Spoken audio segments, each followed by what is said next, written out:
Good morning 10th class. देखिए, कल मैंने आपको सेकंड चैप्टर कंप्लीट करा दिया था। आज हम चैप्टर 5 स्टार्ट करेंगे, arithmetic progression. Arithmetic progression in short form it is called AP, right. Arithmetic progression, what is arithmetic progression, क्या होता है? देखो, अर्थमेटिक प्रोग्रेशन क्या होता है?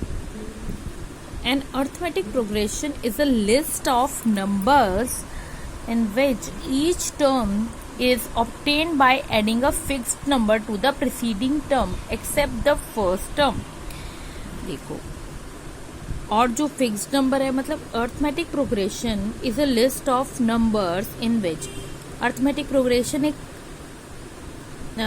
लिस्ट ऑफ नंबर्स की एक लिस्ट है जिसमें हम हर टर्म में in which each term is obtained, कैसे ऑब्टेन्ड होती है, कैसे आती है? By adding a fixed number to the preceding term except the first term.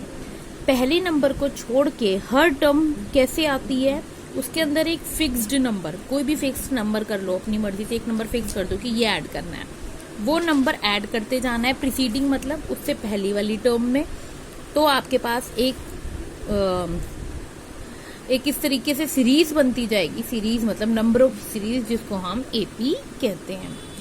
This fixed number is called common difference. और इस फिक्स्ड नंबर को हम बोलते क्या है? जो हम नंबर फिक्स करते हैं, हर मतलब हम लोग एक नंबर उठाते हैं, हर टर्म में वही नंबर ऐड करना है, तो उसको बोलते हैं हम कॉमन डिफरेंस। ठीक है, remember that it can be positive, negative और जीरो। या तो ये पॉजिटिव होगा या ये नेगेटिव होगा, या ये जीरो होगा। तो देखो, मैं आपको इन शॉर्ट फॉर्म समझाती हूँ। ये मैं आपको ऑलरेडी बता चुकी हूँ। An arithmetic progression is a list of number in which each term is obtained by adding a fixed number to the preceding term except the first term. Preceding मतलब पहले और सक्सीडिंग मतलब बाद में। प्रीडिसेसर और सक्सेसर ये आप लोग ऑलरेडी छोटी क्लासेस में पढ़ चुके हो। अब एग्जाम्पल देती हूँ तुम्हें। जैसे एक नंबर है, list of numbers of whole number, ठीक है, 1 2 3 4 up to N terms.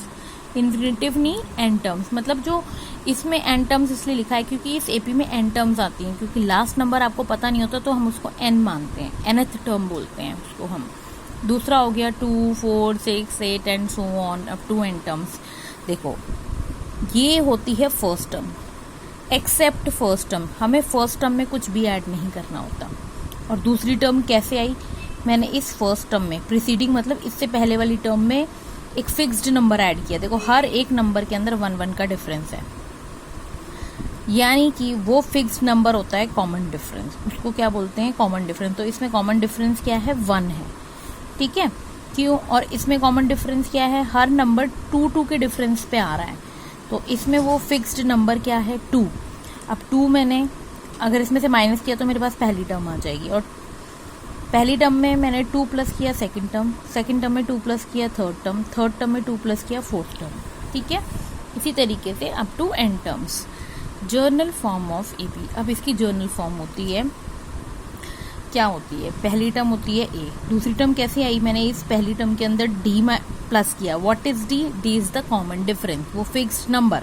D is common difference means वो फिक्स्ड नंबर जो कि आपने ऐड किया है हर नंबर में। सेकंड टर्म कैसे आई? A plus 2d।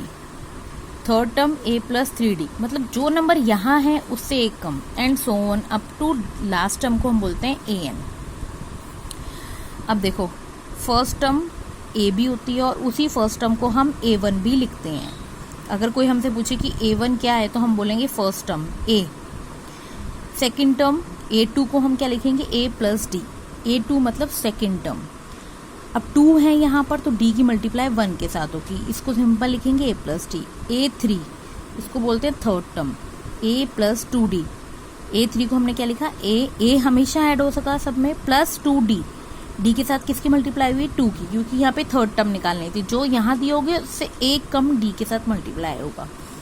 A plus 3d, A और 4। अब ये A4 है, तो मैं अब देखो, अगर मैं इसको ना देखूं तो इसको क्या लिखेंगे? A प्लस 3d, 3 की मल्टीप्लाई करी, क्योंकि इससे एक कम 3 है। अगर मुझे फिफ्थ टर्म निकालनी है, सपोज करो, तो मैं इसको क्या लिखूंगी? A प्लस इससे एक कम क्या होगा 4 इंटू डी। ऐसे ही ये लास्ट टर्म है, ठीक है। ऐसे ही लास्ट टर्म ए एन है, और मुझे मतलब इसमें जो लास्ट टर्म है ए एन है, और इस ए एन का अलग से एक फॉर्मूला होता है, उसको हम बोलते हैं A N is equal to A plus N minus 1 into D. ये तो मैंने तुम लोगों को लास्ट टर्म तक का बताया, ठीक है। तो इसको अगर हम शो करेंगे तो इसको हम ऐसे लिख देंगे A plus N minus 1 into D. यहाँ एन था तो मैंने एन में से एक 1 माइनस कर दिया, ठीक है। Where A is the first term and D is common difference fix number. अब ए जो है वो ए1 के इक्वल है, ए प्लस डी ए2 के इक्वल होता है, ए प्लस 2डी ए3 के इक्वल होता है, ए प्लस 4डी ए4 के इक्वल होता है एंड सो ऑन मतलब ऐसी सीरीज चलती जाती है। अब आती है nth term of AP. nth term मैंने अभी भी आपको क्या बताया, ए एन होती है। A N is the nth term, और nth टर्म का फॉर्मूला क्या होगा, ए प्लस सब में होगा, और n है यहाँ पे, तो यहाँ पे क्या लिखेंगे ब्रैकेट में n माइनस 1। ये ब्रैकेट में इसलिए लिखा क्योंकि 2 टर्म हो गई, साथ में किसकी मल्टीप्लाई, डी की। Where A is first term that is ए1, ए को ए1 बोलते हैं, D is common difference and N is number of terms, कितनी टर्म है, ठीक है।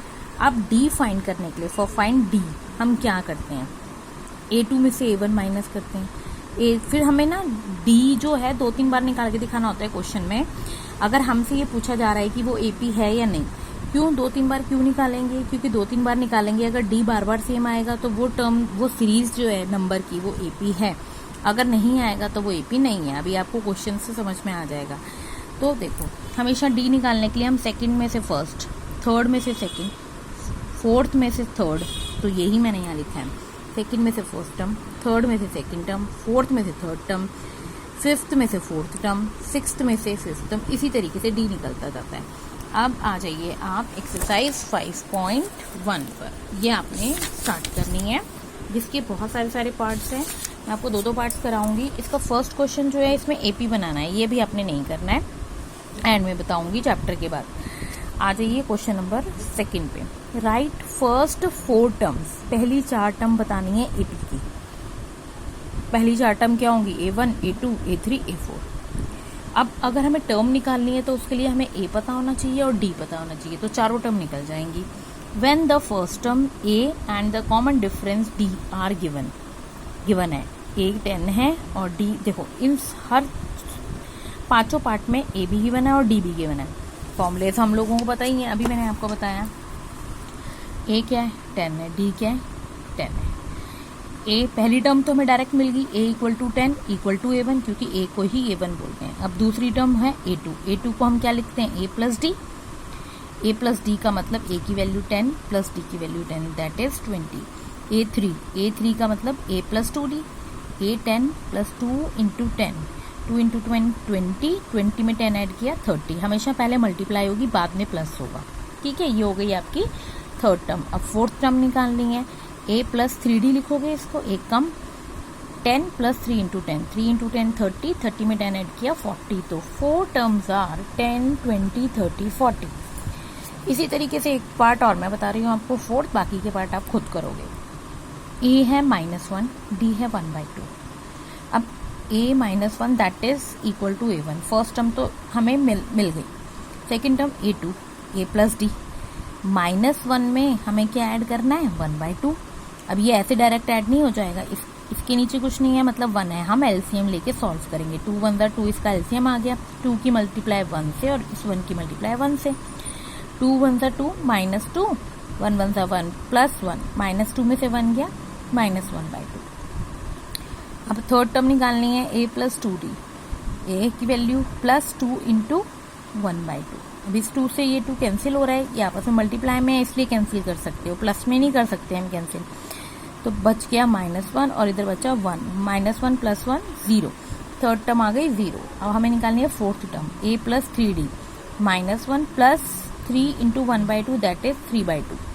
अब इसको भी एलसीएम लेके प्लस करेंगे, 1 नीचे 2 आ गया, इस 2 की मल्टीप्लाई -1 से -2, इस 1 की मल्टीप्लाई 3 से 3 में से 2 गया 1/2। तो 4 टर्म्स आर -1, -1/2, 0 एंड 1/2, ठीक है। अब आ जाइए आप क्वेश्चन नंबर थर्ड पे। देखिए क्वेश्चन नंबर थर्ड में क्या करना है। क्वेश्चन नंबर थर्ड जो है इसमें आपको बोला गया है for the following AP right first term and the common difference. Following APs की बात हो रही है, एपीज की बात हो रही है मतलब आपको ये पहले ही एपी दी है, बोल दिया है उन्होंने कि ये एपी है, तो डी सेम होगा। तो डी सेम होगा तो आपको 2-3 बार निकाल के दिखाना पड़ेगा, जैसे मैंने आपको बताया। फर्स्ट टर्म हमेशा पहला नंबर होगा, कॉमन डिफरेंस आपको निकालना है, मतलब आपको चारों एपी दिए हैं, इसमें से आपको ए और डी बताने हैं। पहले ए और डी दिए थे, एपी निकालनी थी, नो इश्यू। देखो पहला पार्ट है 3 1 -1 -3। अब देख लो आपको तो कितनी टर्म दी है। First term A1 A2 A3 A4 ये आपको दे दी है। फर्स्ट टर्म तो डायरेक्ट निकल गई, A1 को ही हम A बोलते हैं, दैट इज 3 लिख दिया। अब हमें D निकालना है, तो D निकालने के लिए पहले निकालेंगे A2 माइनस A1 1 -3, 1 में से 3 गया -2, साइन बड़े का आता है। इसी तरीके से फिर दोबारा D निकाला, थर्ड टर्म में सेकंड टर्म माइनस करी, थर्ड टर्म क्या है -1, फिर हमने लगाया माइनस का साइन। A2 सेकंड टर्म क्या है 1 -1 -2, फिर हमने दोबारा D निकाला, A4 में से A3 माइनस किया यानी -3, और फिर हमने लगाया था माइनस का साइन, बट इसके आगे भी माइनस था, वो माइनस और जो फॉर्मूले का माइनस है वो मिलके प्लस बन गया। तो कितना आ गया, 3 में से 2 गया प्लस माइनस माइनस, 3 में से 1 गया 2 और साइन माइनस। तब देखो तीनों बार डी जो है सेम आया। So A1 that is A equal to 3 and D equal to -2। क्योंकि उन्होंने पहले ही बता दिया था कि AP है तो हमें कुछ शो करने की जरूरत नहीं है। अब इसके जो बाकी के पार्ट्स हैं आप खुद करोगे तीनों के तीनों, जिसको जो डाउट होगा वो मुझसे पूछ सकता है। अब आ जाइए क्वेश्चन नंबर 4 पे। क्वेश्चन नंबर 4 है which of the following are AP। यहाँ आपको बताना है कि AP है कौन सी और नहीं। तो क्वेश्चन ऐसे ही होगा जैसे अभी थर्ड किया, D निकालोगे, अगर D सेम आया तीनों बार तो AP है, अगर नहीं सेम आया तो AP नहीं है। If they form an AP, question आगे खत्म नहीं हुआ अभी। अगर कोई टर्म, कोई इसमें से पार्ट्स AP आए तो फाइंड द कॉमन डिफरेंस, उनका कॉमन डिफरेंस बताना है, एंड राइट 3 मोर टर्म्स, और उनकी 4 टर्म्स आपको दी है क्वेश्चन में, 3 आगे की और निकालनी है। यानी कि A4 तक दिया है, A5 A6 A7, लेकिन सिर्फ उन क्वेश्चंस का, उन पार्ट्स का जो कि AP हैं। तो इसमें मैं आपको सारे पार्ट नहीं कराऊंगी, मैं आपको देखो पहला वाला समझा देती हूँ। पहला वाला मैं आपको यही बुक में ही समझाऊंगी, करोगे आप 5th, और इसका सेकंड पार्ट मैं आपको करके दिखा रही हूँ 2 4 8 16। अब इसमें A क्या दिया है 2 दिया है, दैट इज A1, ठीक है। उसके बाद आपको A2 क्या दिया है 4, A3 क्या दिया है 8 और A4 क्या दिया है 16। सारी टर्म्स आ गई। अब हमें पहले D निकालना है। पहले हमने D निकालना, A2 में से A1 माइनस किया, 4 में से 2 गया 2, फिर दोबारा D निकाला, A3 में से A2 माइनस किया 8 - 4, फिर दोबारा D निकाला, A4 में से A3 माइनस किया 8, पहले 2 आया, फिर 4 आया, फिर 8 आया, D सेम आया नहीं आया, तो आप लिख दोगे D is not same, so it is not AP। Question वहीं खत्म, आगे नहीं करना, 3 टर्म नहीं निकालने, जो AP आएगा वो टर्म्स निकालनी है। तो मैं आपको 2 AP वाले पार्ट करा रही हूँ, बाकी के पार्ट्स काफ़ी सारे पार्ट्स हैं और करोगे आप, जो जिससे नहीं होगा वो मैं फिर आपको बताऊंगी कल। देखो क्या है इसमें क्वेश्चन में, ये आ गया आपका 5th पार्ट, 3 3 + √2, फिर 3 + 2 √2 प्लस 3 + 3 √2 एंड सो ऑन। ये फर्स्ट टर्म, ये सेकंड, ये थर्ड, ये फोर्थ। पहली term first term A1 equal to A, that is 3, simple. अब D निकालना है, A2 में से M1 माइनस किया, A2 3 + √2 -3, 3 से 3 कैंसिल √2, फिर दोबारा D निकाला, A3 में से A2 माइनस किया, 3 + 2 √2। जब 2 टर्म होती हैं ब्रैकेट में रखते हैं माइनस, ये पूरी टर्म को हमने ब्रैकेट में रखा क्योंकि साइन चेंज होंगे। देखो 3 + 2 √2 -3 प्लस माइनस माइनस, इस 3 से ये 3 कैंसिल, ये 2 है और इसके आगे कुछ नहीं है तो 1 है, यानी 3 2 में से 1 गया 1 √2।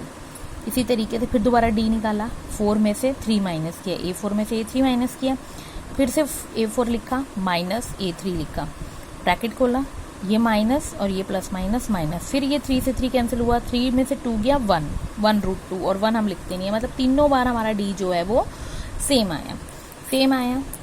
तो D is same √2, so it is AP, क्योंकि उन्होंने पूछा था डी बताना है आपको, तो डी आपका √2 आया, वो भी आप लिखोगे। नाउ अब आपने आगे क्वेश्चन में क्या करा है, नेक्स्ट 3 टर्म्स निकालनी है।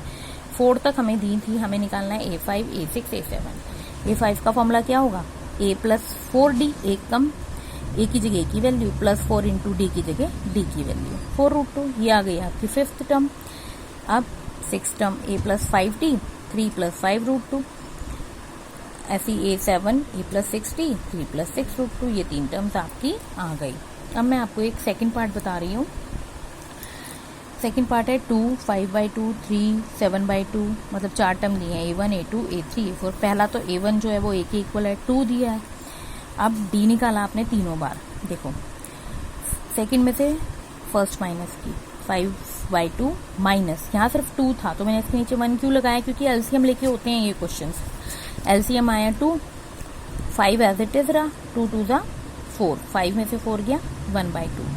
फिर दोबारा डी निकाला, A3 में से A2 माइनस किए, ये 3 माइनस 5/2, अब 3 के नीचे 1, ठीक है। फिर एलसीएम लिया, फिर 2 आया, 2 की मल्टीप्लाई 3 से करी 6, 1 की मल्टीप्लाई 5 से करी 6 में से 5 किया 1/2, फिर दोबारा डी निकाला, दोबारा 1/2 आया। तो so D is same, that is 1/2, so it is AP. तो you will find next 3 terms, A5, A6, A7, A5, A6, A7, A5, A + 4D, यानी 2 + 4 इंटू डी की वैल्यू 1/2 आई थी। अब इसकी 2 से कटिंग हो रही है, 4 से, ठीक है। 2, अब ये 2 2 जा 4 होता है, तो यहाँ बचा आपका 2 1 जा 2, और ये 2 और 2 4। ऐसी A6 निकाला, A + 5D, 2 + 5 इंटू 1/2, यहाँ पर कटिंग नहीं हो रही, तो 2 + 5/2 अपॉन में 1 लगाया, एलसीएम लेके इसको फिर प्लस किया। ऐसे ही A7 निकाला, A + 6D, 2 + 6 इंटू 1/2, कटिंग हो रही है 2 से 3 के टेबल पे, तो यहाँ बचा 3 1 जा 3, और ये 2, 3 और 2 5। तो इसी तरीके से आपने बाकी पार्ट करने हैं। स्टूडेंट्स, अगर कोई आपको प्रॉब्लम आती है तो आप मुझसे पूछ सकते हो, ठीक है। जो टफ पार्ट होंगे वो मैं आपको भेज दूंगी।